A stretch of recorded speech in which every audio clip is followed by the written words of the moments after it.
If you get anything from this video, it's that the Ford bed is weak as fuck, and you definitely want to make bump stops one of your first upgrades.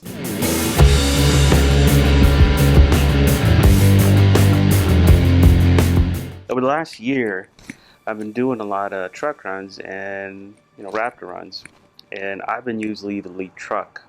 And if you ever been on group runs, if you ever done a group run, the lead truck tends to take the most risk. It takes to take the most damage. And being that lead truck for so long, and not having people that can take over as lead truck every once in a while is kind of taking a toll on the truck.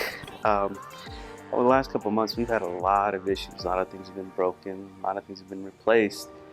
And this is a video I've been dreading doing for a while because we got quite a bit of damage that we've been fixing, and one that we're not going to be able to fix for a while. But yeah, I mean, this is stuff that happens off-road. This is all normal stuff. I know a lot of you guys might look at this video and go, well, it's shitty Fords, that's what happens. No, not really. Not when you consider how often I go off-road and for all the stuff that I do. I mean, I tend to drive a little too fast, faster than I should for the suspension setup that I have. And over the last year, being the lead truck means I get more damage. And before that, we I had a group that I could take turns with, and I was usually in the back, and I prefer being in the back, honestly. I have the most gear. I'm all prepped for being in the back. I'd rather be in the back. But things changed, and I had to kind of took over and start doing group runs and all that stuff, and started being the lead truck. It's a little uncomfortable for me, but it's been fun, meeting all the new people. But with that, let's go ahead and get into some of the damage the truck has suffered. Alright guys, so I'm back in my office now, and what we're going to do for this video is we're going to go over all the damage that I've suffered, everything that's basically gone wrong with the truck since I've had it. So we're not just going to cover the last year, we're going to go over the last 2 years or so that I've owned this truck. And really what I want to show you guys is how reliable this truck is. A lot of the damage that I've been suffering, it's mainly due to off-roading, right? It's all due to me playing in the dirt and beating this truck up on a weekly basis. Let's get into it. So I've got this truck for quite a while, and I'm pretty meticulous about keeping service records. I keep an eye on regular maintenance, upgrades, everything like that. So I know how much I have invested in this thing and how much I've spent on it. And I keep a track of everything that's gone wrong. This is something that I've done for a while for my cars, and yeah, well, let's get right into it. So at around 26,000 miles is when I really had the first issue with the truck. I started getting oil leaking out of the intercooler. It ended up being an oil feed line into the turbos. I was on the driver's side. It was a simple fix. They got that fixed, got it all cleaned up, and that was it. The next issue that I got wasn't until I did the lawn dart in the desert. When I lawn darted the truck in the desert in the Mojave, I did quite a bit of damage. I bent the frame, I damaged the intercooler fans, destroyed the bumper. Quite a bit of stuff had to get replaced then, including the third brake light in the back. And this is kind of what we start about why that Ford bed sucks so bad.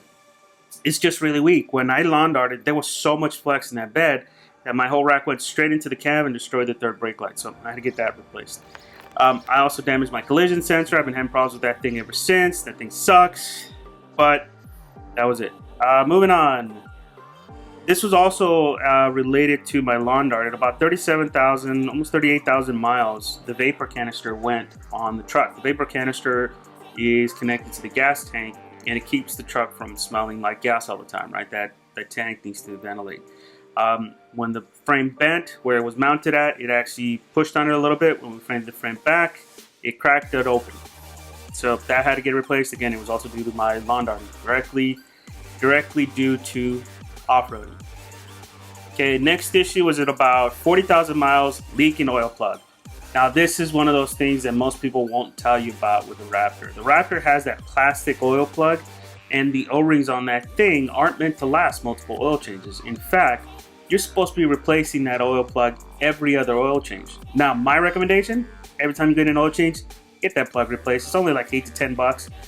It's better than having to, get surprised by an oil leak down the road. So get that replaced every oil change. You have to request that dealers don't do this stock.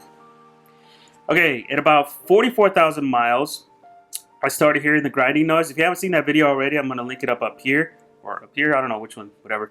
I started getting that IWE grinding noise. So this is, and I ended up replacing the IWE check valve. Now I let this go a little too long. Don't let this go. If you start hearing those hubs grinding, check out my video, give you the first step that you should be checking before you take it to the dealer, so you don't lose your truck for a day. At about 45,000 miles, we started getting the hard shifting problem. Now this has been going on since we bought the truck, but luckily at about 45,000 miles is when the new technical service bulletin came out, and it made a software upgrade for the transmission to get rid of those hard shifts. Now if you've never done it before, the technical service bulletin is 18-2079, and I think they've actually released another one since then. So check with Ford if you're having hard shifting. They do have software fixes for that. Okay, at about 47,000 miles was one of my first major issues with the truck, and that's the starter started sticking. It was a very common starter noise. I think a lot of us have seen it. It started sticking, so we had to get it replaced. Luckily, that was covered under the powertrain warranty. Moving on, at about 51,000 miles, I started getting this humming noise coming from the front of the truck, and it turns out that my bearings started to go on. Now this is directly related from going off-road all the time, using four-wheel drive a lot, and I took too long to replace my IWE check valve. Like a lot of you guys, I didn't know what that grinding noise was. I let it go for too long, and it ended up causing some damage to the actual bearings itself. Unfortunately, though, that was around the time that Ford was doing a major redesign of the IWE system, so I lost my truck for about a month waiting for parts. Yeah, that was a long month of not being able to go on the trails. Okay, moving on. At about 53,000 miles, I had an ABS sensor short. Now this has been plaguing my truck for a while, and it's always been due to the dealer. In this situation, the dealer installed the ABS sensor bracket backwards when they redid my IWE system and when they replaced the bearings. They installed this stupid little bracket backwards, started rubbing on the rim, it started shorting on the rim, and I got Christmas lights on the dash. Very common problem. Make sure your dealer doesn't do this. Next problem wasn't until 57,000 miles when my radiator started leaking. Now this was directly related to off-roading. Too much flex caused my radiator to start leaking. It's an aluminum radiator with a composite plastic outside, and there was just enough separation on one that it started leaking. Luckily that was covered by powertrain warranty, so that was all taken care of. Moving on to more recently, we had the Christmas lights go up because of a sensor in the back. That was related to a sensor being damaged in the van, wheel speed sensor. If you haven't seen that video, again, we'll link it up here. But basically, we damaged a wheel speed sensor in the back of the truck. The truck couldn't communicate with it, and because of it, it took out power steering. Yeah, that was kind of fucked up and scary. Now that speed sensor just showed us a couple things. Now before I get into it too much, I'm going to kind of go over some of the other things that happened right before then. So recently at about 60,000 miles, we lost both front axles. Both the CV axles started leaking. The boot actually ripped open, and we had oil all over the front end. Now they actually happened about 2 weeks apart on the same trail. Yeah, both CV axles went around 60,000 miles on the same trail about 2 weeks apart. Luckily, they were both covered by the extended warranty, and it was only about $100 out of pocket, which is not too bad considering the labor involved. But our biggest issue, and again, this goes back to our sensor that we damaged, is there's something going on in my back end, and I think my frame is damaged back there. I think the frame is twisted up back there. The reason I say this is because when we installed the bump stop system from RPG, we noticed that the actual bump stop location was bent. I didn't think nothing of it. I was able to install the kit correctly, and it felt like it was nice and flush. But as we started using the kit, we started noticing the RPG kit starting to angle up a little bit. And as it turns out, that bolt hole was damaged and bent, and now the frame is twisting up a little bit. Yeah. On top of that, the bed is starting to settle over the frame. So here's the back of my truck. You see this big old crease right here? That right there is our biggest problem right now.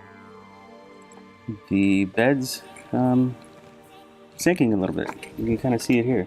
It's already split. It's split right there. It's It's impacting on the top of the shock tower. This whole side of the bed is basically sagging on us. There's not that much strength in these aluminum beds. And if you look back here, when we installed the new bed rack, we did a brand new line, taped out line, and we did it nice and level. As you can see, the line don't align anymore. It used to align, but not anymore. It's because this side's a little up, while the back is a little low. And you can kind of see it there too. That back end sags a little bit on that driver's side. And you can even see it in the rack too. If you look at the chase lights, one of the chase lights is more visible than the other because there's quite a bit of pressure there. And I was a little worried that this was happening for a while, and going to the RPG guys, they kind of confirmed it. So we're gonna show you guys a little bit more what's going on. See, this right here is normally sits in the middle, and this is how the shock tower is supposed to be. There's supposed to be quite a bit of gap. And even here, you are seeing some touching bump stop kit, but not as bad on this side. You guys can see the line on this side. It's like the whole front end of the bed's lifted up a little bit too. It's not aligning at all correctly. And we're having some issues too, like closing the bed cover hasn't been so easy recently because of it. But yeah, that whole bed is just completely out of alignment. Alright, so we're gonna show you guys a couple things here, see if we can really show you how bad the bed is damaged.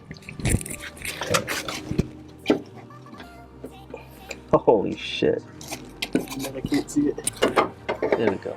That's probably the best one right there. You guys can kind of see what's going on right there. We have the square flat on the frame. It's one of the few flat sections of the frame, and look at that. Yeah. The bed's all sunken down.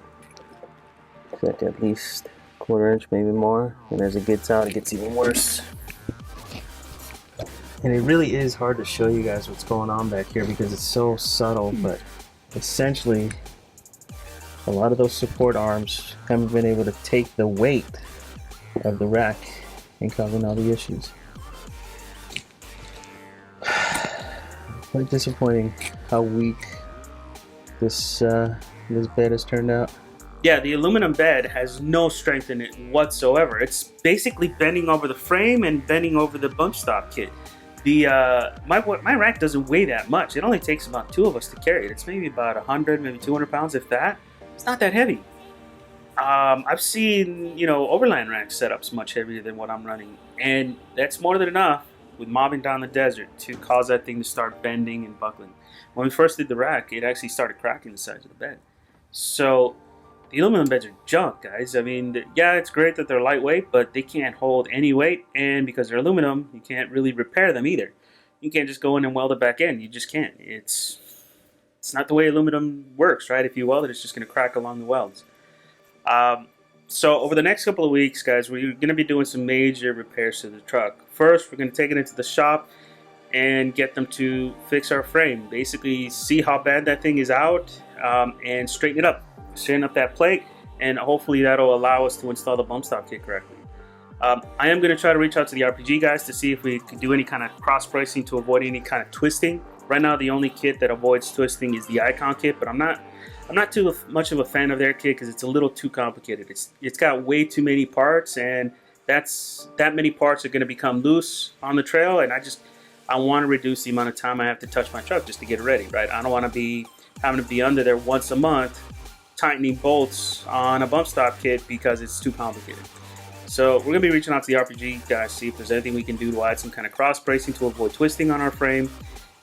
And as far as repairing the bed, well, that's not going to happen. That's way too out of my budget. We're just going to run with the fucked up bed for a while now and see how she goes. Alright guys, well, thanks a lot for watching. If you haven't checked it out already, we do have a new merch store for the Keep It Dirty Off-Road channel, so check it out. We have t-shirts, we have hoodies, we have multiple designs on there with my truck and Jason's truck on there, so go take a look. go take a look at the page, support the channel, please, and help us do more of these videos. And also subscribe, hit the like button, and we'll see you guys on the next one, guys. Keep it dirty.